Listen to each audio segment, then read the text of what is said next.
Hi friends, welcome to Bala's kitchen. Chitra Pournami ஸ்பெஷலாக இன்றைக்கி lemon சாதம் பண்ண போகிறோம். அதுக்கு ஒரு டம்ளர் சாதம் எடுத்து நான் பாஸ்மதி ரைஸ் எடுத்து வேக வச்சுருக்கேன்.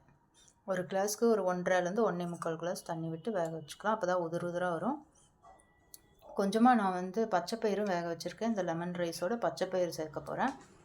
தாளிக்கிறதுக்கு கடுகும் வேர்க்கடலையும் எடுத்து வச்சுருக்கேன். இப்போ இதுக்கு நம்ம அரைச்சி தான் சேர்க்க போகிறோம். அதுக்கு பச்சை மிளகா 3, தேங்காய் ஒரு 5 பீஸு, மஞ்சப்பொடி, உப்பு, ஒரு சின்ன துண்டு இஞ்சி, கருவேப்பிலை, பெருங்காயம் தாளிக்கும் போது சேர்த்துக்கலாம்.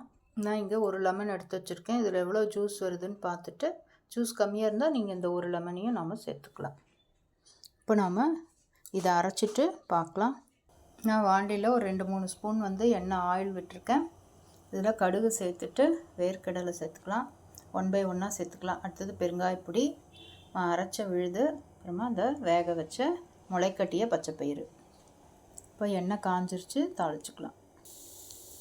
நான் பச்சைப்பயிரையும் சேர்த்துட்டேன், இந்த அரைச்ச விழுதையும் சேர்த்துட்டு பச்சைப்பயிரையும் சேர்த்துட்டேன். இப்போ எடுத்து வச்சுருக்கிற தேங்காய் சேர்த்துலாம். நம்ம ஏற்கனவே இதுலேயே உப்பு போட்டே அரைச்சிருக்கோம், அதனால் உப்பு போடணுங்கிற அவசியம் இல்லை. இப்போ இந்த சாதத்தை சேர்த்துட்டு நம்ம கலரலாம். நான் எலுமிச்சம்பழத்தை பிழிஞ்சு எடுத்துட்டேன். எனக்கு இவ்வளோ ஜூஸ் கிடச்சிது. இதை நம்ம இதில் சேர்த்துடலாம்.